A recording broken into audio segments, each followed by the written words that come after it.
Estamos en la República.es con el doctor Francisco Huerta. Doctor Huerta, ¿cómo está usted? Buenos días.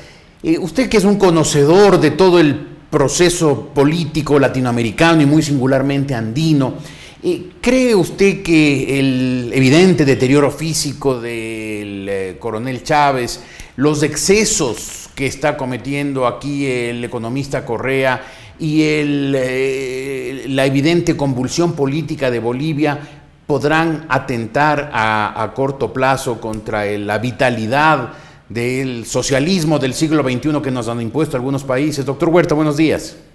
Buenos días y muchas gracias por la posibilidad de conversar sobre estos temas. Pareciera que comienza a deteriorarse esa forma de gobernar. Yo no creo que representen concretamente ninguna ideología, ni siquiera eso indefinido que llaman socialismo del siglo XXI. Queda claro sí que las intenciones del socialismo, si suprimen la libertad, son la cárcel. El socialismo sin libertad es la cárcel. Y como la cárcel comienza a notarse cada vez más y más y más, y la tentación totalitaria ya no es solo eso, una tentación, sino un ejercicio, obvio que hay desprestigio. La gente comienza a reaccionar. Estos tipos de fenómenos hicieron el milagro de una oposición venezolana consolidada en una sola candidatura. Eso es difícil, la prueba es que acá creo que será no solo difícil, sino imposible. En Bolivia, primer gobierno latinoamericano de base indígena representado por un indígena, son los indígenas, por razones del medio ambiente y la protección del mismo, los que se levantan contra Evo Morales. Y aquí, bueno, toda la vergüenza que estamos pasando a nivel mundial, ya no solo continental, por nuestros ataques a la libertad de expresión, son parte de los signos que debilitan esta tendencia del continente. Ahora, esta vergüenza mundial que usted con tanto acierto destaca, ¿tiene o puede tener o tendrá alguna repercusión política interna? Porque parecería que aquí, pese a lo que en el exterior están horrorizados con lo que pasa en el Ecuador, dentro del Ecuador la popularidad del economista Correa se mantiene alta.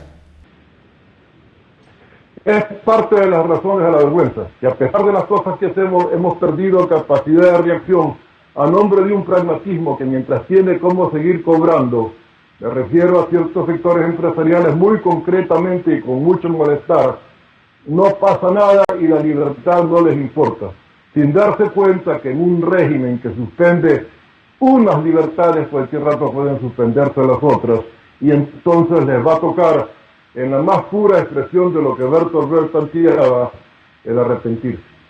Pero en el caso ecuatoriano, ¿usted siente que no hay ninguna capacidad a corto plazo de reacción o de por lo menos de conformación de una oposición unida que signifique un contrapeso para el gobierno? Se van configurando en alguna medida bloques opositores. Hay algunas candidaturas que están inscribiendo partidos, el primer paso, en el lado de la derecha. La izquierda más radical, MPD y otros grupos, están consolidándose alrededor de una nueva alianza con los sectores indígenas. La marcha de marzo puede ser interesante. Revela el gran descontento en sectores que fueron aliados del gobierno. Esa es clara evidencia del deterioro. Esto no lo inventa la oposición ni la prensa corrupta. Esto lo determina la más elemental observación de lo que está sucediendo. Son los viejos socios de ruptura de los 25, de los movimientos al lado de la REA y de otros dirigentes del MPD, más la base indígena, los que están aglutinándose para evidenciar su malestar, e incluyen entre las razones del malestar los ataques a la libertad de expresión, lo cual a mí me resulta sumamente significativo, porque pareciera que esta es una libertad que no afecta el sentir de los ecuatorianos. Y por suerte tenemos una tradición que viene desde Juan Montalvo y que no vamos a perder.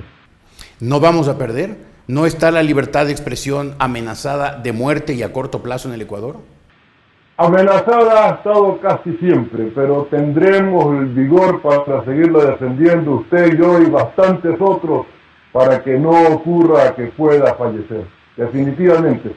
Yo creo que ese es el compromiso fundamental que tenemos. Porque en cualquier otra circunstancia determina una democracia más o menos frágil, más o menos debilitada. Pero sin libertad de expresión ya no hay esperanza de nada. Por eso es que precisamente quisieran asesinarla. Pero la reacción de ayer, y no quiero dejar de comentarla, del señor vicepresidente en la conmemoración del Día de la Paz es llamativa, es interesante. Obvio que tenemos que tener respeto, pero se merecen respeto los respetables, los que tienen actitudes que ameritan ese respeto. Y ellos tienen que tener tolerancia para que nosotros seamos tolerantes en alguna medida hasta donde se pueda. Aquí la balanza no es igual en respeto y tolerancia. Nosotros tenemos que tener respeto a la dignidad de los elegidos por la voluntad popular, y ellos a nosotros también nos lo deben. En cuanto a tolerancia, la del que gobierna tiene que ser mayor que la del gobernado, definitivamente. Porque si no, a nombre de esa tolerancia tendríamos que decir mi tío frente a hechos de corrupción tremendos que no podemos olvidar, frente a situaciones como la de la valija diplomática. Estamos avergonzados por muchos motivos en el Ecuador de estos días, y la libertad de expresión es una manera de mostrar esa vergüenza que debería agradecerla al gobierno de que su pueblo todavía la tenga. Yo pienso que es muy simbólico lo ocurrido, insisto, con el vicepresidente.